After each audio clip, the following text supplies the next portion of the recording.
Halo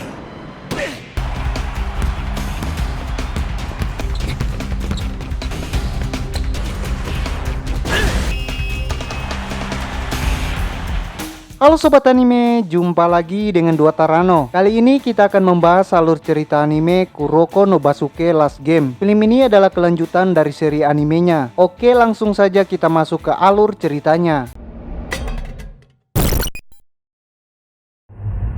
Scene diawali dengan Kagami yang sedang berjalan kaki menuju sekolah. Ia tiba-tiba dikagetkan dengan kedatangan Kuroko yang tiba-tiba ada di belakangnya. Kagami mendapatkan sebuah telepon dari Alex. Entah apa yang mereka bicarakan. Di tempat Alex, ia sedang berbicara dengan seorang pria yang nampak tertarik dengan permainan basket Kagami. Sesampainya di sekolah, Kagami, Kuroko beserta pemain basket Seirin lainnya akan menonton sebuah pertandingan basket jalanan. Pertandingan tersebut akan diikuti oleh tim yang telah mendunia. Sebagai tim basket jalanan, kemampuan mereka disebut-sebut tidak kalah dari pemain NBA. Mereka adalah tim Jabberwock. Mereka akan melakukan pertandingan pertama mereka di Jepang dengan melawan tim bernama Starkey. Pertandingan pun dimulai. Pria berambut kuning yang bernama Ness Junior dari tim Jabberwock langsung menyerang setelah mendapatkan umpan. Ia mendribel bola maju ke depan. Namun dengan mudah bola tersebut direbut langsung oleh Kasamatsu dan tim Starkey pun mendapatkan poin pertamanya. Lalu tim Jabberwock kembali memulai serangannya. Tapi lagi-lagi dengan mudah bolanya berhasil direbut kembali. Tim Starkey mencetak poin berikutnya. Pemain dari Starkey merasa aneh dengan tingkah laku dari tim Jabberwock. Mereka seperti tidak serius untuk bermain. Tim Jabberwock pun kembali menyerang. Tiba-tiba semua timnya menunjukkan skillnya masing-masing. Seluruh penonton pun terkesima dan bersorak atas hebatnya skill dari tim Jabberwock. Mereka dengan mudah melewati pemain Starkey dan mencetak poin. Di sini nampak terlihat jelas kalau dari awal tim Jabberwock sedang bermain-main. Mereka terlihat seperti sedang menghina pemain dari Starkey. Mereka memandang rendah tim Starkey. Bagi mereka, tim Starkey tidak lebih dari sekedar monyet. Pertandingan pun berakhir dengan kemenangan tim Jabberwock. Seorang reporter pun meminta Ness untuk mengucapkan sepatah dua kata pada penggemarnya di Jepang. Bukannya mengucapkan hal baik pada penggemarnya, Ness malah mengatakan kalau permainan dari tim Starkey membuatnya ingin muntah.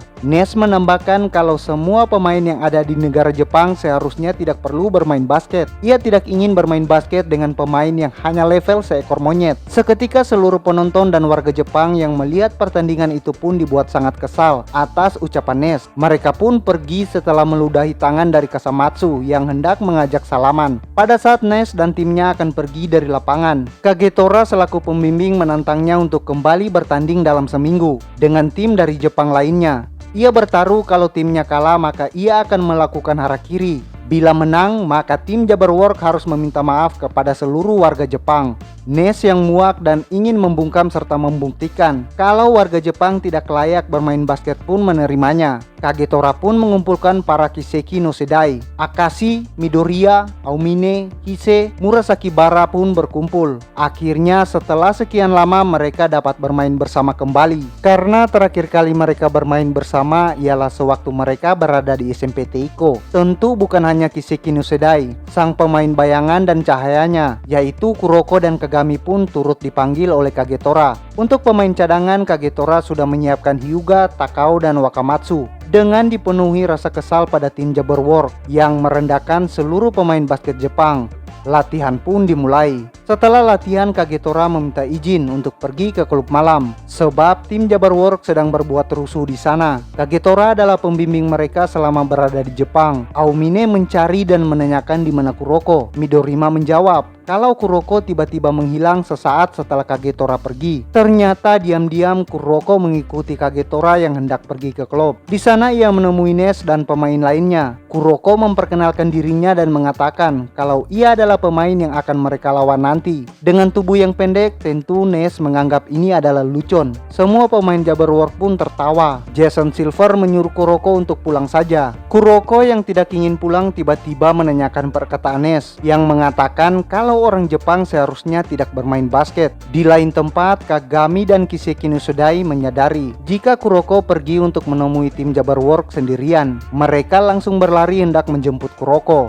Kembali ke tempat Kuroko Kuroko mengatakan, meski memang benar orang Jepang adalah seekor monyet yang bermain basket, Ness tidak berhak menyuruh orang Jepang untuk berhenti bermain basket. Bagi Kuroko, semua berhak bermain basket. Ness yang kesal mendengar perkataan Kuroko pun langsung menendangnya. Ness mengatakan kalau monyet tidak perlu banyak mengoceh. Kagami dan para Kiseki no Sudai melihat Kuroko diperlakukan seenaknya, langsung menolongnya. Keadaan pun mulai memanas. Silver mengajak mereka untuk berkelahi saja, tapi seketika Akashi menghentikannya. Dia mengatakan kalau masalah ini bisa diselesaikan dengan pertandingan basket. Meski Akashi marah melihat Kuroko terluka, ia tetap bersikap tenang. Dia tidak ingin timnya melakukan hal yang sia-sia. Terlebih Akashi memahami alasan Kuroko untuk datang sendirian menemui tim Jabberwock. Akashi mengetahui jika Kuroko ingin membuktikan kalau semua perkataan Ness adalah salah. Itu akan dibuktikan di pertandingan basket nanti. Mereka pun pergi dari tempat tersebut. Seminggu kemudian, pertandingan balas dendam dari tim Jepang pada tim Jabberwock akan dimulai. Bangku penonton pun sudah dipenuhi oleh para warga Jepang, sebab warga Jepang merasa dihina. Forfalsworth sebagai wakil dari Jepang harus membalaskannya. Karena sudah emosi sejak awal, tim Forfalsworth langsung tancap gas. Mereka berhasil mencetak poin pertamanya oleh Aomine. Jabberwock kembali memulai serangannya, tapi shoot dari salah satu pemain Jabberwock berhasil dihentikan oleh Kise. Bola didapat oleh Akashi. Dia langsung dengan cepat mengumpan pada Aomine. Aomine yang dibesarkan dengan basket jalanan pun menggunakan trik basket jalanan. Dia melewati pemain tim Jabberwock dengan mudah. Aomine pun berhasil mencetak angka berikutnya. Tim Jabberwock heran kalau ternyata di Jepang ada pemainnya cukup hebat. Jabberwock kembali menyerang. Ness berhasil mengecoh Akashi lalu mengumpan pada rekannya. Akan tetapi serangan tersebut berhasil dihentikan oleh Murasaki Bara. Bola pun jatuh di tangan Midorima. Midorima langsung melemparkan bolanya dari jarak yang sangat jauh. Dia berhasil mencetak angka. Kuarter pertama pun berakhir dengan Forfalsworth yang memimpin sementara. Skor 20 dan 8 untuk tim Forfalsworth. Ini pertama kalinya Kiseki no Sudai begitu kelelahan di kuarter pertama. Kuarter kedua dimulai.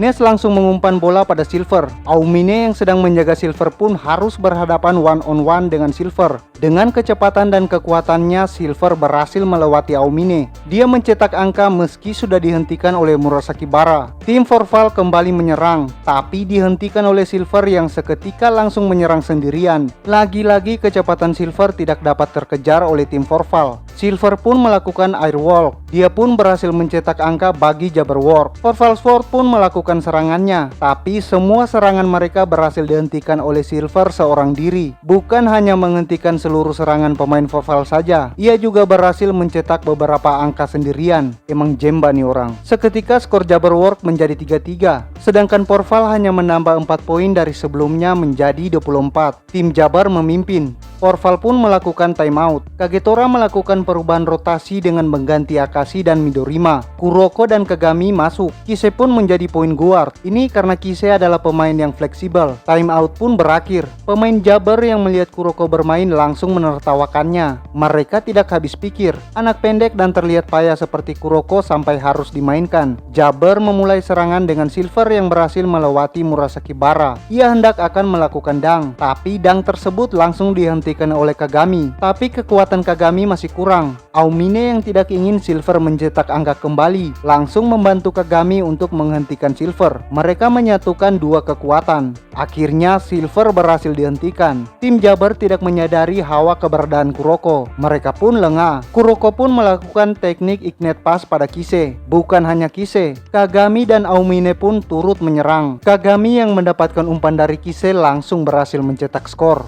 Jabber kembali memulai serangannya. Karena Silver adalah ancaman, maka Murasaki Bara dan Kagami bekerja sama. Hal itu membuat Murasaki Bara kesal. Ini karena seperti yang kita tahu, para Kiseki no Sudai ialah orang yang lebih mementingkan kemampuannya sendiri ketimbang bekerja sama. Alasan Kiseki no Sudai bekerja sama karena kini mereka sudah berbeda dari yang dulu. Bagi mereka sekarang, kemenangan tim jauh lebih penting daripada kemenangan individu. Pemain lain dari tim Jabber meminta Silver untuk mengumpankan bola padanya. Bukannya mengumpan, Silver malah memaksakan diri untuk menerobos pertahanan Murasaki Bara dan Kagami. Karena tahu Silver adalah pemain yang egois, Aomine pun berhasil berhasil merebut bola dari Silver. Aomine yang dulu jarang mengoper bola pada rekannya kini terpaksa mengoper bola pada Kuroko. Kuroko langsung memberikan umpan jauh ke depan pada Kise. Kuarter kedua pun ditutup dengan dang dari Kise. Kini skor hanya berjarak 4 poin dari Jabber War. Kuarter terakhir pun dimulai. Jabber mulai serangan dengan sangat tenang. Mereka berhasil berkali-kali mencetak angka dengan motion pass milik Ness. Mereka pun menghentikan serangan dari Forval. Skor pun terus menjauh kembali. Kagetora kembali memasukkan Akashi dan mengganti Kuroko. Akashi menjadi pengatur untuk meningkatkan pertahanan. Dia menyuruh Kise dan Aomine menjaga Silver. Aomine pun mengaktifkan Zone. Zone adalah kondisi di mana pemain dapat meningkatkan kecepatan, kekuatan, dan tekniknya. Tapi risiko stamina penggunanya akan cepat terkuras. Bukan hanya Aomine, Kise pun turut mengaktifkan Perfect Copy-nya. Berbeda dari Zone, pengguna Perfect Copy bisa seenaknya menggunakan kekuatan milik orang lain dengan sempurna. Tapi risiko stamina Kise akan ikut terkuras. Double team dari Aomine dan Kise ini pun membuat Silver tidak dapat bergerak. Bolanya berhasil direbut. Aomine langsung menerobos dan menggunakan foamless-nya untuk mencetak angka. Seluruh pemain Jabber dibuat terkejut dengan kedua orang tersebut. Jabber pun memulai kembali serangannya. Karena Aomine dan Kise melakukan double team pada Silver, maka membuat Murasaki Bara kewalahan oleh dua pemain Jabber lainnya.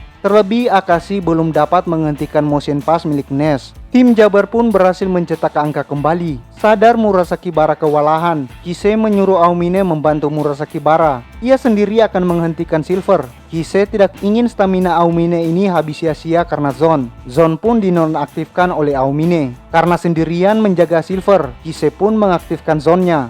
Ini berarti Kise menggunakan dua kekuatan sekaligus, Perfect Copy dan Zone. Hal tersebut akan sangat berisiko, sebab stamina Kise akan 2 kali lipat lebih cepat habis. Tapi meski begitu, sekarang Kise adalah pemain terkuat di lapangan. Dia berpacu dengan waktu karena staminanya cepat terkuras. Kise berhasil berkali-kali menghentikan serangan Jabber dan mencetak angka terus-menerus. Hingga akhirnya Kise sudah tidak sanggup lagi melempar bola. Kise pun digantikan oleh Midorima karena sangat kelelahan. Akashi membutuhkan Emperor Eye-nya. Dia pun meminta dirinya yang satu untuk bertukar tempat. Akashi yang satunya lagi pun muncul. Forval menyadari kalau Akashi yang saat ini bukanlah dia yang sebelumnya. Dengan kekuatan Emperor Eye, Akashi berhasil menghentikan motion pass milik Ness. Akashi pun bekerja sama dengan Midorima. Akashi mengumpan dengan sangat tepat pada Midorima. Dengan posisi Midorima sudah siap melakukan shoot dari jarak jauh. Kerjasama ini membuat Forval berkali-kali mencetak 3 point dan mengejar ketertinggalan. Ness yang tidak ingin Jabber dipermalukan langsung menggunakan Belial Eye. Berbeda dengan Emperor Eye yang hanya melihat masa depan pada satu pemain, Belial Eye dapat melihat masa depan seluruh pemain di lapangan. Sadis banget.